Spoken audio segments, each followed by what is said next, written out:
Hi, everyone. This is America Adapts, the climate change podcast.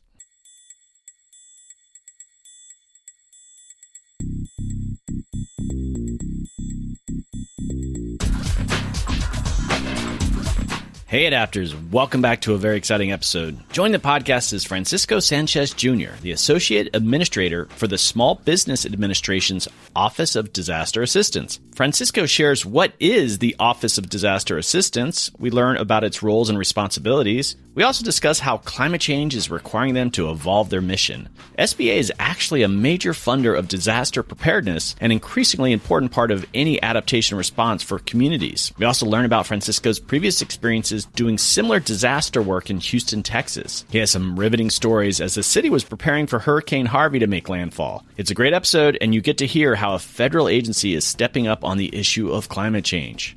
Okay, upcoming episodes. World Wildlife Fund and the Coca-Cola Company join the podcast to share how the corporate sector is rethinking sustainability to include resilience and adaptation. I'm also doing a mid-year in-review episode since I missed my end-of-the-year episode last December. Sean Martin of World Wildlife Fund and Monica Serrano of the Turner Construction Company will join me for that episode. Great stuff on the way. Okay, let's join Francisco Sanchez Jr. of the Small Business Administration and learn how they are adapting to climate change. Hey Adapters, welcome back. We have a very exciting episode for you. Joining me is Francisco Sanchez Jr., the Associate Administrator for the Small Business Administration's Office of Disaster Assistance. Hi Francisco, welcome to the show. Thanks for having me, Doug. I appreciate it. Well, it's a treat to have you on. I don't necessarily have too many people on from the federal government, and you guys are doing a lot of critical work. But let's just get people grounded first. What is the SBA, the Small Business Administration? Sure. The Small Business Administration is sort of the organization in the federal government that is the voice and advocate for 32.5 small businesses across this country. We help them start up. We invest in them. We try to give them the resources and tools to be successful, recognizing that, small businesses are actually giants of the economy. They represent about 50% of folks that are employing their workforce. They're grounded in the communities that they're in. So that's the main role of the SBA, to making sure that they can build those local economic engines so people can prosper. And so you were the administrator of the Office of Disaster Assistance. And so what does that office do? So the Office of Disaster Assistance is the coordinating point for the Small Business Administration to ensure that businesses, private nonprofits, as well as individuals have resources they need after a disaster to recover. Typically, people think of organizations like FEMA, and they're largely targeted toward individuals, and those are grants, right? So you're impacted by a disaster, you apply for that grant, and that grant is something that you receive as a benefit to help you recover, and you don't have to pay that back. The Small Business Administration is here for when you don't have enough in those kind of grants that you get, or your insurance coverage does not make you whole for recovery and what you need to invest in that. So the Small Business Administration comes in through the Office of Disaster Assistance and offers low interest loans to homeowners and renters, to businesses of any size, and also private nonprofits. And those are very competitive interest rates. Our goal is to make sure that we give the resources to people to be able to recover. So just as one quick example, individuals, homeowners or renters can get a low interest loan for about 1.6%, which is an incredible rate over 30 years. So our goal, while it's a loan, is really just to make sure we can put the capital that they need on the ground to be able to recover quickly, so they don't have to go through the more costly ways of financing the recovery. Okay. So I think if I read this right, your office is the only one where you're working outside of just businesses, right? You just mentioned homeowners and potentially individuals, right? I think your office is the only one who does that at SBA. Yeah. So at SBA, take a broader view. We're probably the only federal agency whose constituents include businesses, homeowners and renters, and then private nonprofits on the scale in which we can bring that kind of resource on the ground. So that's critically important, as well as, especially as you look at the increasing role that we're playing over the past, many years. SBA is often the first and only federal agency on the ground. As FEMA disaster declarations get harder to get, SBA's have remained level. And so we're in there more often than not. And it's critical for us to be able to be there providing those resources when other thresholds don't allow other federal partners to come in. We're there to help. We are heading into hurricane season, and that's a big time for your office, right? It is an incredibly busy time. I think for us and the perspective that we have is disasters happen year round, but there is this natural gravitation towards hurricane season as being this milestone every year that is a good reminder to be prepared. So for us, well, we look at disasters 24/7, 365. Hurricane season is where you have a lot of public interest around preparedness. A lot of the discussion then bubbles up to the top about resilience, climate change, and all of the things associated with it. So for us, we try to leverage this time of the year to, one, make sure that we're prepared and have the capacity to respond to what are now just incredibly active hurricane seasons. But also the critical part of that is no matter what we do, the most essential part to making sure that you as an individual or as a business can survive the impacts of a disaster and recover stronger is really what they do in terms of preparedness, making sure that those plans are in place and that they're prepared as well. So it's really a two-part factor, and we want to make sure that we maximize that and educate them, as well as make sure we're prepared as well as we go into this hurricane season that's already forecasted to be a very active one. Okay, so help us visualize, and my listeners, what does it mean preparation? And when we think of these like hurricanes and these disasters, the media only really shows it afterwards, and we're seeing like how you guys there helping in sort of post-disaster. But what does preparation actually look like? I'll tell you, for our side, it means making sure that we look at our local plans, how we integrate with our local partners, making sure that we have the surge capability to be able to come in after a storm. By very definition, disaster means that local resources are overwhelmed, and we've seen the size of some of these storms. And so we can be challenged as well. So we want to make sure that we have that capacity, that we have those relationships with our state and federal partners to be able to come in, not just with the resources that we have, but that when we come in, we understand what those unique needs are throughout the community, and being able to know how our other federal partners and state agencies are approaching those disasters. At the individual and business level, there's a lot of information from FEMA about, and those remain the same. Get a kit, make a plan, stay informed, and have a way to be able to be an active advocate for yourself by being involved. On the business side, there is some work to be done. As we go throughout the country and listen to partners and folks on the ground, there are some resources that need to be made available to our businesses. We've got small business owners that are focused on keeping the lights on, especially after COVID and all the things that are going on. They're focused on staying open and running their business. So what we're doing is trying to build the kind of informational resources that they need to know. So, make sure you have your own plan. How do you communicate not only with your employees, how do you with your customers? How do you connect with those folks that you do business with to help you keep the doors open? Secondly, making sure that all your insurance is up to speed, recognizing that insurance is yourself against loss, and making sure that those plans are tailored to your particular business, because it's much easier to recover when you're insured rather than having to go elsewhere for resources for recovery. And it's never easy, but insurance certainly makes it a lot more accessible to get the resources you need to recover. And then also making sure all your documents and everything that you need to access are available on the cloud and that you can access that remotely, and making sure that you have a preparedness check of your facilities, your supply chain. It's all a very integrated process. So those are some simple steps that our businesses can take to prepare for hurricane season. And so that's absolutely essential to do right now before you're impacted by any type of storm. Let's talk about the difference. A business, if they're being proactive, that they do a lot of things that you just mentioned, preparing, let's say, for hurricane season. But there is that difference between, is a business adapting to climate change? And it's maybe a longer time scale, but, the hurricanes factor into it. And you kind of see where I'm getting at. How do you work with businesses when you start talking about climate change and you're trying to get them to adapt longer term? Those could be two very separate tasks, even though you might say, all right, get your information up on the cloud. That in a way is adapting to climate change. But how are there some differences there? Sure. The preparedness is one thing, but adaptation, is entirely different. And I will tell you that this is an exciting opportunity to be at the SBA and doing what we're doing, because we have not really tackled that significantly in the past. And so it's exciting to be part of an administration that's looking at how do we tackle climate change head on. And the SBA, for its part, through the support of the administrator and what we're doing here in the Office of Disaster Assistance, is looking at how do we enter that space? What resources do we need to provide to businesses to be able to do that what within our current authorities and funding can we do to contribute to that? And what should we be doing in terms of advocating for changes to programming, rulemaking, and the kinds of things that we need to tackle to address this head on?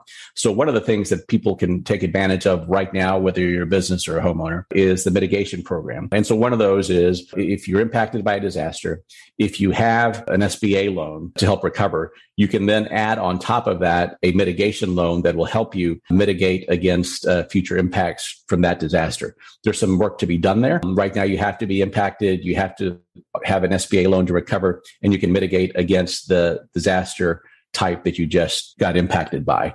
And, one of the things that we're looking at is, can we do pre-disaster mitigation?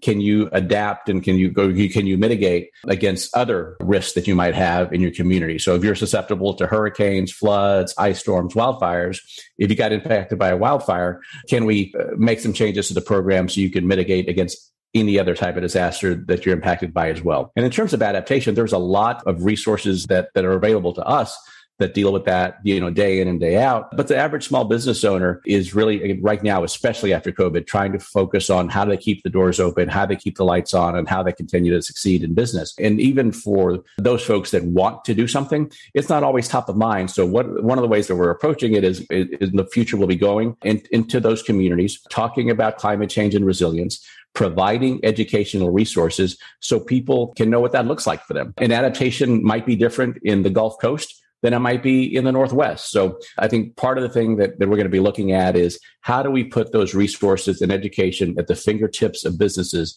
so they can easily access them, understand them, and tailor those to be unique to different communities across the country, and provide a range of options of what that means in very practical ways for them. What is something that you can do right now that's cost effective, or what are actions that you can take that may not necessarily come with any significant cost? So how do you adapt from the things that are low-hanging fruit to options that are more comprehensive and maybe require some additional investment? Part of that is each education, making that something that's actually practical and accessible, and starting to spread the word about that. Because I've heard, as I've gone throughout the country, is people are interested in that. Small business owners want to tackle that, but it could be a confusing space, understanding what's resilience, what's climate change, what's adaptation. All these things are terms that, that we talk about in addressing these at various levels. But for the small business owner, they just want to know, what do I need to do right now to be able to make sure that I'm impacted less by the next one? And so that's what we hope to bring to bear as we take a new sort of resilience-focused approach at the Office of Disaster Assistance.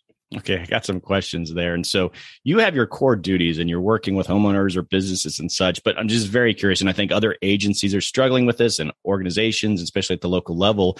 I mean, literally bringing up climate change, sometimes you'll get that pushback, like, what does it have to do with anything here? And sometimes they just want to avoid even that controversy because it's harder to sort of explain, well, climate change is going to increase the number of these disasters. How are you guys doing it? It just sounds like that's part of your strategy, and it doesn't even matter, I guess, what region you're in. You're literally talking about climate change when you're giving out loans and all these kind of things? Well, we really have not tackled yet until recently. We're developing that strategy of how to tackle climate change. But the reality is, call it climate change or not, we have been dealing with the consequences now for decades. And so it is what it is. And so moving ahead, currently the programs really allow us to have mitigation lending. And we talked about the parameters of that we need to explore if there are ways to do that better. But climate change at the core is what contributes to these increasing number of disasters. The frequency, the complexity, the scale all continue to mount at a very dramatic rate. We need to be honest about what the problem is, find ways to tackle it, find ways to empower a partnership so that what we're doing can be complemented by what local businesses and individuals are doing at their level. By sheer numbers, we can't deny that. Look at, last year, we had 36 SBA declared disasters. This year, we've got 32. And we are at the start of hurricane season. And I can think of in the next few weeks, we're going to have a couple of more declared disasters, just with what I see that's happening out there right now throughout the country with flooding and wildfires and other things like that are going on. If you look at the data from since 2000, only 2 times have there been more presidentially declared disasters than SBA declared disasters. And if you look at the Gulf Coast, where I'm from, Houston, Harris County, a prime hurricane landing and flood zone, just the numbers there in terms of 100-year floods, 500-year floods, 1,000-year floods, that continues to mount. In the 15 years, Doug, that I've been in emergency management, and this was not what I intended to do. This is where I was just drawn to it by our local response to Katrina. In just those 15 years, I have been on command staff for 4 of our nation's 10 most costly natural disasters. And that's significant. And that's telling of the frequency in each of those. My colleagues have called, hey, Francisco, man, that was a once in a lifetime event. They did that for Katrina.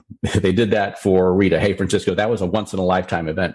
Did it for Harvey. Man, that's a once in a lifetime event. They called about the ice storm. Francisco, that's a once in a lifetime event.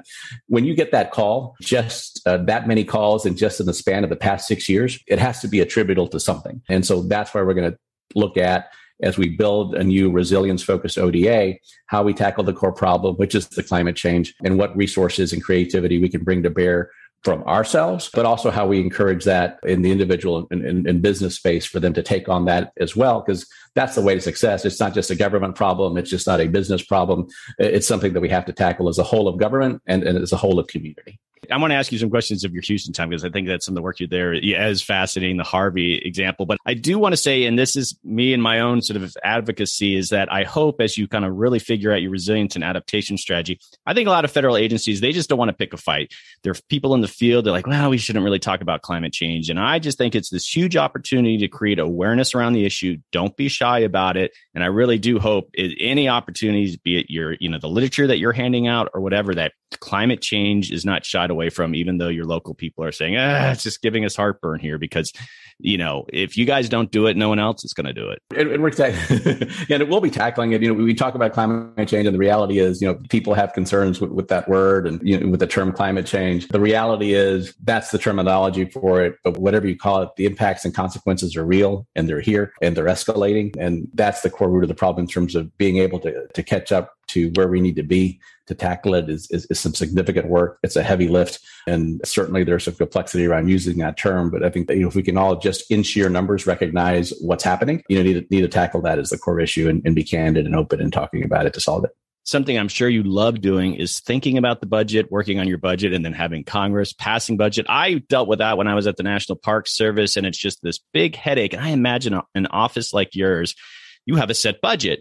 But if you think about climate change and what people are expecting, there's going to be, like as you just already described, there's going to be more extreme events in the future. It's inevitable that your office is going to need more money. And yet even keeping your existing budget can be a challenge.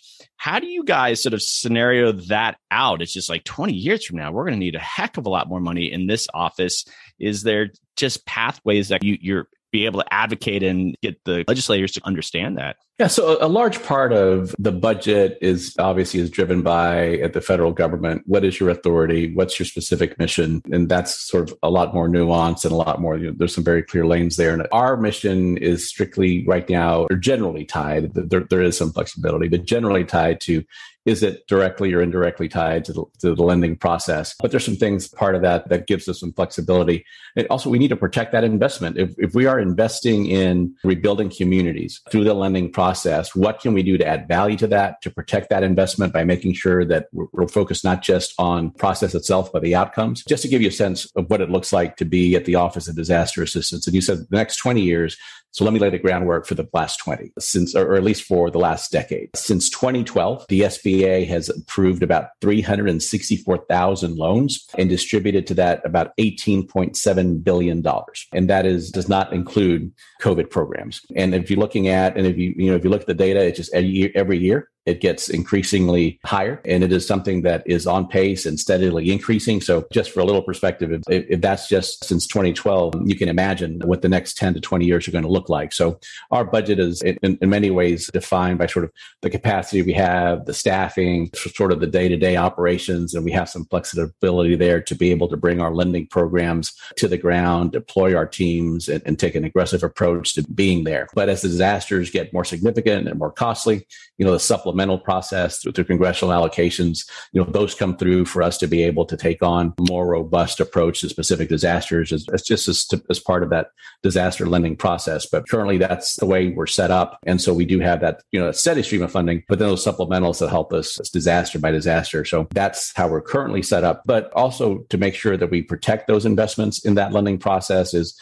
what we're looking at doing now is working with local communities in advance to make sure that we are tied into how their economic recovery strategy looks. So our lending complements that, making sure that we have the data, the partnerships, and the resources to go in and target vulnerable communities, look at how we make sure that equity is part of what we do on the ground. And that looks different in every community. So investing the talent, the time, and the energy to do that as part of our new approach is also something that we can leverage to maximize those dollars that we get in the budget. And so you'd mentioned, like, when you're giving out loans, you're pretty rigorous. I mean, you got to be careful with the people that you're giving loans to, but I imagine that you're sort of beholden maybe to other federal policies. I just did an episode where I had flood people and people in homes that were constantly flooded, and they've been doing some activism. And NRDC, the Natural Resources Defense Council, they do a lot of recommendations on flood reform and the National Flood Insurance Program. Do you have to give loans to homes that would be rebuilt in these flood areas if they qualify for the flood program?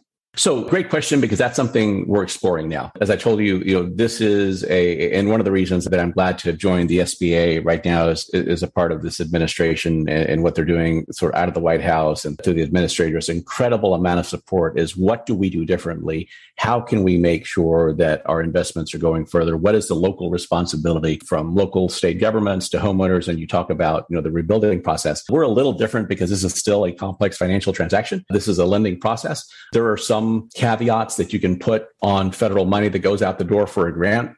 It's a little different when you're looking at lending, and there's a lot of nuance to that. So right now we're exploring in very active discussions, especially if we look at flooding as one of those. As you've seen over the years, and definitely much more recently, how do we ensure that those dollars that are going out are also being complemented by local measures to make sure you rebuild in a way that is appropriate for the flood risk that you're in? What kind of expectations do we have? What kind of regulations, or sort of what do we expect when we give out those dollars? On the lending side, right now, really working through what that looks like, what implications that might be to the program. So there's a little bit more complexity to navigate here. And so we're doing that right now. And our commitment is what we can do, we're going to do to make sure that it's not just the distribution of lending products, but what can we ask, encourage, or require where possible the recipient to utilize that loan in a way that makes sure that they are not so impacted in the past. One of the concerns really is it's a lending program that's, I think, already sort of underutilized, and we need to tell the story about why it's a good resource for people that have to find themselves and to seek out a loan. But will that impact the program? Will less people utilize it? What are our constraints? And so that's the stuff that we're navigating through right now.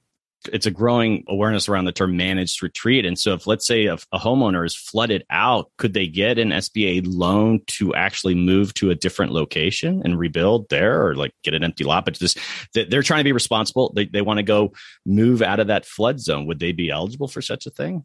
Well, one of the things that you can currently do with a loan is it allows you to pay off your mortgage. And so as part of the rebuilding process, there's certainly avenues for people to sort of utilize that. And so there's some things that the homeowners can do in receiving that loan that allows them some flexibility to do things like that. As we look at the issue of climate change, resilience, and how we are active players in that space, that's one of the things we're going to be looking at. And so again, it's an exciting opportunity to be here when we're first starting to tackle this in a significant way and throwing a significant amount of creativity, ideas, and an open mind to how we expand the SBA's role in that space. Traditionally, it's just been strictly a lending program. There's a disaster, it's declared, we come in, we provide lending, and then we move on to the next one. We understand fundamentally that we can no longer do that. Recovery has to be tied to resilience if we're going to be successful at this. And so those are the kinds of things we're going to be exploring, those kinds of ideas of how we contribute to the federal-wide approach in terms of what can we do in terms of requiring rebuilding? What can we do for relocating people out of a hazard zone? And how can all of these things complement each other? It's a new area for us, but one that we're exploring all of those avenues to be able to really have an aggressive pace at how we're looking at these things and try to get that new approach on the ground as quickly as we can. Yeah, I still think it's sort of experimental. I think it's FEMA that after Hurricane Sandy that the buying out homes, allowing people to move, but you're giving people money for that value at that moment of their house, but allowing them to move somewhere else. And that's not easy. And it just seems you guys would be right to be a player in this whole idea of managed retreat. But I think reforming the National Flood Insurance Program would probably give you guys a lot of cover, because it's like, all right, you can't go rebuild in this area. So yeah, it gets complicated very fast. We do have some elements of the lending process that ensure that rebuilding is done to a standard that doesn't put, that loan at risk. And so those are there, but we certainly need to be we do have the opportunity to explore what are the things we might be able to do to encourage resilience, and where necessary, sometimes how do we support people moving out of that? And again, it is such a complex approach. We can do so many things at the federal level, and we're moving full speed ahead. And again, the Biden-Harris administration, the administrator committed to exciting things and created some creativity. But you'll talk a little bit about my Houston experience in Harris County on the Gulf Coast, where we have tons of flooding. Harvey was a 1,000-year storm. In the past 10 years, we've had 3 100-year rainfalls, 1 500-year rainfall. And that's how you conservatively look at that. Some people will tell you that we've hit 1,000, 10,000-year storms. And it depends how find that. I'm defining that by the 24-hour rainfall, because that's what we're built to. I don't want anyone to think, you talked about, climate change and sensitivities and how people react to that. I'm using the most conservative way to calculate that. So no one says, Francisco, you're exaggerating those numbers. I think even the most conservative way of looking at that, those numbers are still impressive. But there's also got to be local buy-in. In Harris County, for example, we try to take a look at how we buy folks home buyout programs. But there are local restrictions also. If someone doesn't want to sell their home, but be part of that buyout program, but everyone else does, and you've got one home, but it's a homeowner that doesn't move, you have all this investment in that buyout, in helping to mitigate that bayou, and you've got that one homeowner that won't sell, and you can't force them to sell. What it creates is this space where you can't do a lot of improvement. You still have to help them recover. You still have to provide the basic government services because they choose to be there, from roads to utilities to public safety. So I say that only to draw attention to how complex it is. And certainly we've got a responsibility and a mission at the federal level to tackle this, but we need the partnership of our states. We need the partnership of local government, and we need to work in tandem to tackle this issue from this whole of government, whole of community approach to make sure we're complementing each other. And when there are areas of friction like that keep us from meeting those goals, how do we address them together to make sure that we're actually getting closer to making some of these things a reality and roll out in a way that have better outcomes?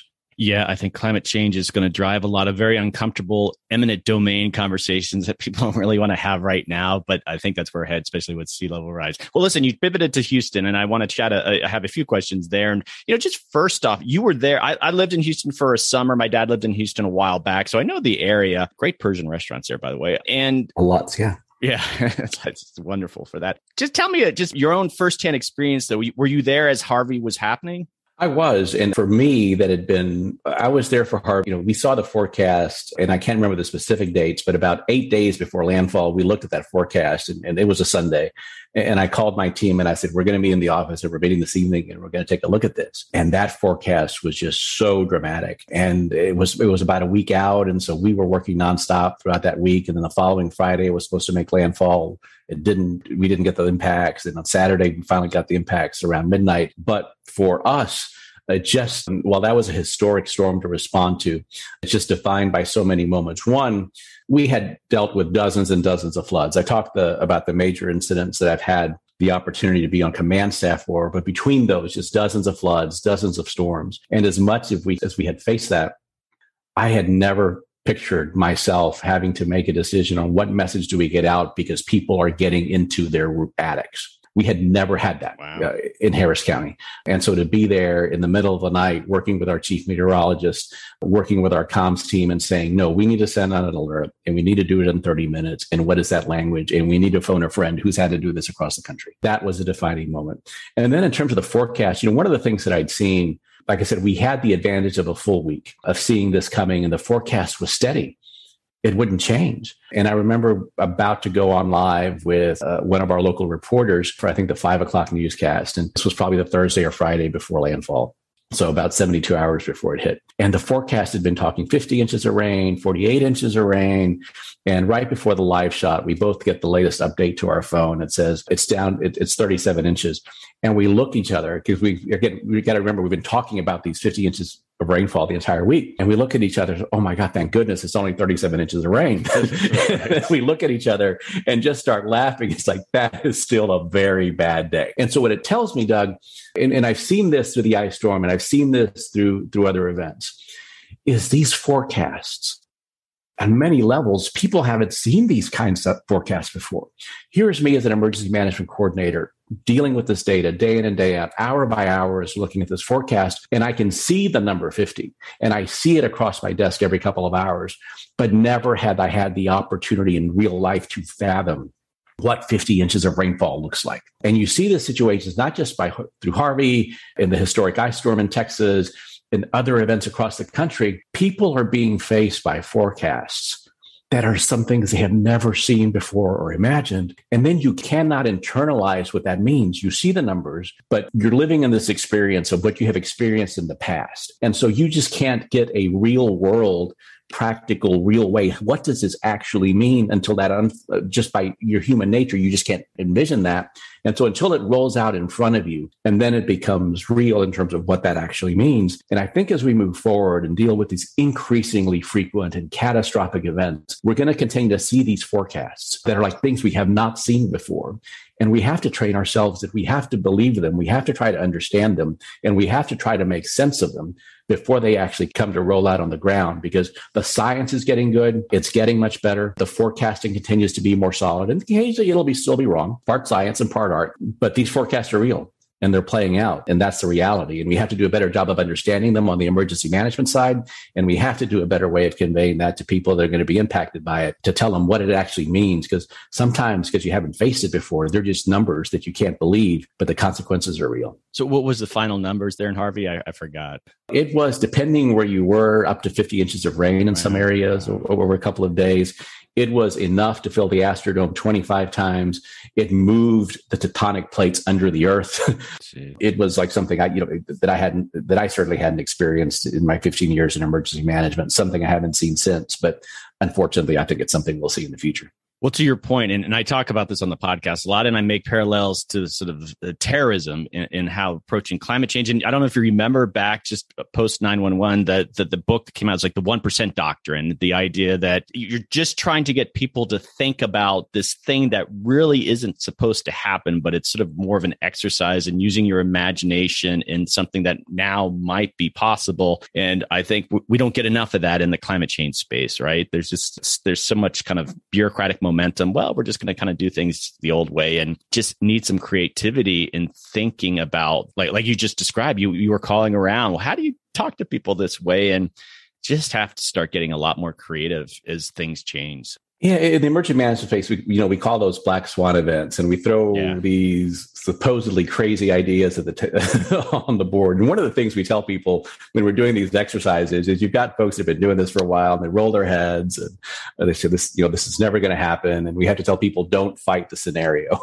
Don't fight the scenario.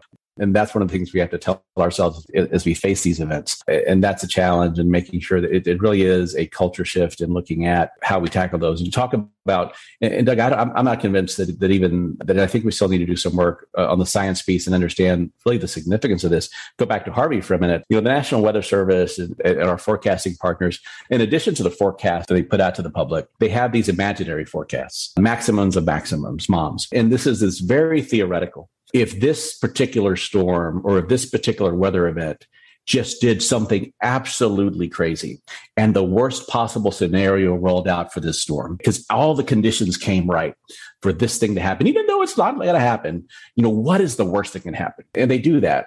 For Harvey, it even broke those records. It even broke what the imaginary theoretical number could possibly be if things just went absolutely worse in every possible aspect. And Harvey exceeded that even. So one more question with Houston, and I'm just curious, sort of post Harvey, there's been a lot of interesting things going on there. And I should do an episode around post Harvey, because I think, the local planners and stuff talking about community building, but at the same time, there are probably some same old patterns there. And the national media really likes to bring climate change, like, oh, Hurricane Harvey, and this is, New York Times, this is the future. But what was it like on the ground in Houston? Did the people in Houston in that area make a connection to climate change? What was your sense of that? I think a great many people did, and not in a very sort of either they call it out directly as climate change, as disaster survivors or folks, in the recovery space. But a lot of the survivors either talk about climate change, or they simply say, this isn't normal. this hasn't happened before, this shouldn't be happening, and they call out the pattern. But there are those connections. And it's not just, and what I've noticed, especially when I talk to survivors, not only post-Harvey, but some of the other events and some folks from across the country is, because I did that regularly, even though I was housed in Harris County and doing that, I took the opportunities to visit with disaster survivors from my other colleagues across the country because, we like to explore these things together and try to get a handle on these things. The disaster survivors weren't necessarily doing that just because of the trauma that comes to disaster. Asking legitimate questions and making the connections between climate change, and if they weren't calling it by climate change, talking about the patterns that they hadn't seen before that are just rolling out just at an exponential rate in a short period of time. So that connection is there. And what you see is this thirst for tackling the issue head on, but what can we do now and what can we do different? Because the models of how we're doing things simply aren't working. In the end, all disasters are human events. You can get 50 inches of rain, but if they don't impact anybody's lives, it's not a disaster. You can have 10 inches of rain, but if it impacts someone's life, to them, it's a disaster. So they're all human events. And they're struggling with, and in terms of whatever this means on the policy side, whatever this means on how we become resilient, how we adapt, people are struggling for answers on what they can do to not be impacted as much as they are. Because, and there's an incredible sense, not just from experts, but just people that are impacted by these, is that these disasters are no longer one-offs. They're a regular part of some communities now. And I remember we always look at, or we tend to look at resilience in terms of, how do we make more people more resilient? And we try to take a look at the bigger picture. What are the chronic stressors that affect resilience? Food deserts, access to healthcare, economic opportunity and economic depression, the ability to transportation, all the things that make someone, that have the opportunity to make someone more resilient or more vulnerable, obviously contribute to someone's resilience. You can't just look at it anymore as like in the lens of a disaster. Disasters themselves are becoming a chronic stressor. I want to pivot back more to SBA. And I did a couple episodes where I was working with Tulane's Jesse Keenan, and he went through and read most of the agency adaptation action plans. And we actually didn't do SBA, but then it occurred to me as I was getting ready for this episode, did you have to write a adaptation action plan? Was that, because CUQ was coordinating all that?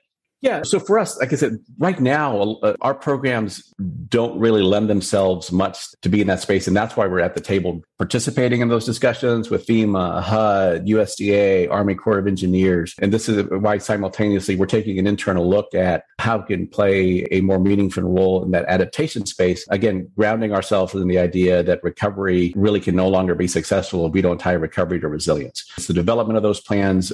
We're at the table. We're relatively new at the table, but it's a role that we take seriously and one that we're aggressively going to be engaged in. So we're inserting ourselves into those dialogues. There is an executive order on forestry. You might not think that the SBA is involved in that, but we have elements of SBA that deal with the timber industry. So we're going to be at the table and we're going to be a part of that discussion, and we're going to see what we can bring back to contribute to that. So in every possible way where there are discussions that tackle those issues, planning efforts, looking at new initiatives, this is something new that we're tackling and going to be in that we haven't been in before. So we're the new kids on the block. We're getting up there and we're going to tackle these and contribute where we can and come back to see how we can, on our own way, adapt to be able to meet those challenges. I have a lot of younger listeners too. They're in college and they're figuring out that they want to be an adaptation professional. They're very interested in getting into this space. So what kind of career opportunities do you foresee at SBA for these kind of people? Sure. So, but SBA, I think there's some exciting opportunities to look at, especially as we redefine what this resilience-focused ODA is going to be. We're going to be looking for talent that is going to look at climate change, is going to look at resilience, is going to explore some policy there. In practical ways, we're going to be looking for folks that help us roll out the lending programs. We're going to have some recovery specialists that are broken up by regions across the country that are not only going to look at recovery as part of the lending program, but again, brings that lens of resilience, adaptation, and making that a part of how we do business. Again, not just looking at the lending process, but what can we do to maximize that investment? And so adaptation is going to be critical to that. Resilience is going to be critical to that.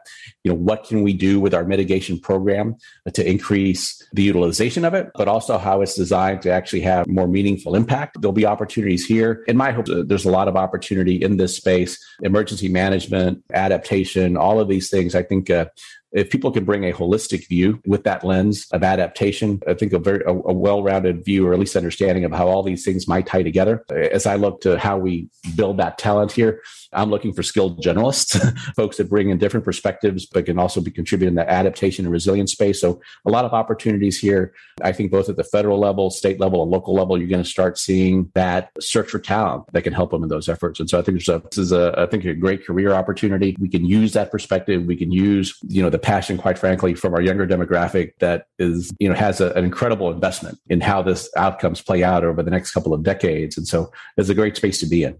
You could recommend, if I have local government people, state government people that actually could probably be ambassadors for you. They've learned a lot about SBA in this episode. Where do you recommend that they go to learn more, to kind of really figure out what you're up to in case they're out there talking to people that would benefit from your program?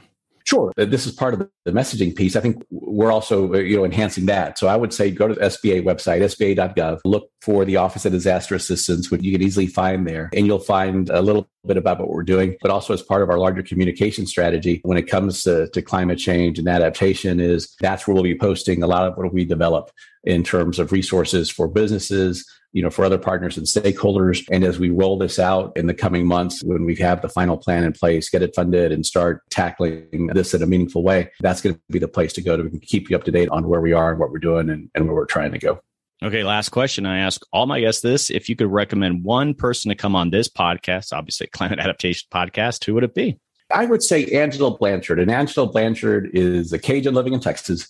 She built and helped grow the largest nonprofit in Texas and was doing resilience on an individual and family basis long before I think resilience was popular. She's now, I believe, a senior fellow at the Watson Institute at Brown University. She specializes in disaster and displacement. Her passion sort of building resilient communities at the community level. And I think she might be someone that brings to she brings a lot of passion, a lot of expertise. And I think what's interesting is, you think about disaster and displacement, and it's very easy to think, that's something on the other side of the world.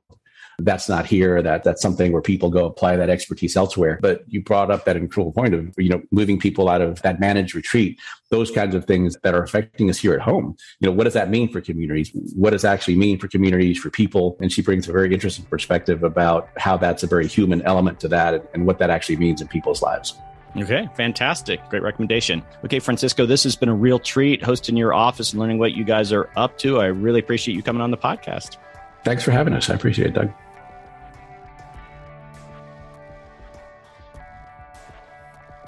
Okay, adapters, that is a wrap. Thanks to Francisco Sanchez Jr. for coming on the podcast. I haven't had a lot of federal agency people on the podcast, and it's great hearing from them. Different administrations can influence that process, as you can imagine, but as you can see, there's been a massive shift in the new administration to focus on climate adaptation. I didn't realize that this SBA office was responsible for so much funding, and with it, significant disaster preparedness. I'm sure it's difficult to work with communities when there is conflicting federal policies. It's obviously so important that the National Flood Insurance Program is reformed to make the work of agencies like the SBA to function as efficiently as possible. I'd also like to learn more about how individual homeowners and small businesses respond to disasters. Are they significantly different? I guess we can cover something like that in a future episode. And it was certainly riveting to hear Francisco's account of getting ready for Hurricane Harvey's landfall. What an epic storm. If any of my listeners were in the thick of Houston's post-Harvey efforts on climate adaptation, reach out. I'd like to learn more. Thanks again, Francisco, and thanks again to his team there, Laura especially, for making this interview happen. And as most of you have followed, there has been tremendous pressure for President Biden to declare a climate emergency. We have spoken about this before on the podcast. We did see some modest executive actions taken, but if the president is going to declare a climate emergency, I hope there's a world-class communication plan that goes along with it. All hands on deck. Imagine declaring a climate emergency and it lands with the public with all the urgency as an executive order does, meaning not much. Most of the public really has no clue what those are and how they are relevant to them. If you're going to declare an emergency, ramp up that urgency with a communication plan. That's not easy, but remember the entire country rallied, at least early on, in the COVID response. There are models to do this. It will happen. A climate emergency will be declared. It's coming. It's just a matter of when and with what president. Okay, I'm always hearing from listeners that they have started listening to the podcast in the last few months or the last year, and that means they have missed out on a bountiful archive if they haven't poked around. So I'm going to dig in the vault when I can and highlight 2 previous episodes in case you need some recommendations. All right, in episode 145, Fundamentals of Wildfire, Land Management, and Climate Change, I hosted Dr. Brandon Collins, an adjunct professor at UC Berkeley and the lead scientist at Berkeley Forests. As wildfires rage in the West, why are some areas more prone to out-of-control fires than others? Brandon explained the ecology of Western forests and some of the management options to mitigate against these extreme events. We also discussed the growing impact of climate on these catastrophic fires and why the land management of 100 years ago is making it harder for these landscapes to adapt to climate change. And in episode 140, Extreme Heat in the News, Naming Heat Waves, Thermal Equity, and more, I hosted Dr. Ladd Keith, assistant professor in planning and chair of the Sustainable Built Environments at the University of Arizona. We discussed the media coverage of the Pacific Northwest heat wave. Is naming heat waves a bad idea? Will extreme heat be included in managed retreat discussions? Miami's new chief heat officer, the challenge of tying mortalities to heat events, thermal equity, air conditioning, shaming, and much more. Definitely check those out. Links are in the show notes. Okay, what's your adaptation story? Do people that you engage with understand what is climate adaptation? Are you finding that webinars and white papers really aren't resonating in ways that promote your work? Well, consider telling your story in a podcast. If you're interested in highlighting your adaptation work, consider sponsoring a whole episode of America Adapts. Sponsoring a podcast allows you to focus on the work you're doing and sharing with climate professionals from around the world. I go on location to record these sponsored podcasts, which allows you a wider diversity of guests to participate. You will work with me to identify experts that represent the amazing work you're doing. Some of my partners in this process have been the World Wildlife Fund, University of Pennsylvania at Wharton, Natural Resources Defense Council, universities, various corporate clients. It's a chance to share your story with all my listeners who represent the most influential people in the adaptation sector. Most projects have communications right into them. Consider budgeting in a podcast. Podcasts have a long shelf life, much more so than a white paper or conference presentation. Many groups work into their communication strategies. Previous sponsors have used the podcast to communicate with their own members, board members, and even funders. My previous sponsors have also found the process actually pretty fun since there's a lot of creativity involved. Putting a podcast together is a lot more exciting and satisfying than putting a paper together. If you're a foundation, you're funding a lot of adaptation work. Are they doing a good job telling their stories, and is it being told to the right people? Reach out. Let's have a conversation. And if you're interested in having me speak at a public or corporate event, reach out. I speak a lot and you're going to enjoy it. I've been doing some keynote presentations. They're a lot of fun, informative. I share stories from the podcast and my own experiences in adaptation from all over the world. I will talk about adaptation in ways that will motivate you and inspire you. Check out the website, americaadapts.org. Okay, guys, wrapping this up. You know I love hearing from you. Take the time. I put a lot of time into these episodes. How about you take the time and write me an email? Tell me why you like the podcast or if there's episodes you don't like. And I love hearing what you're doing. When I hear feedback on how you're in the adaptation space or climate space or environmental space, it's so useful to me. And it's really interesting. And sometimes it leads to some really cool partnerships. So definitely reach out. I'm at americaadapts@gmail.com. Okay, adapters, keep up the great work. I'll see you next time.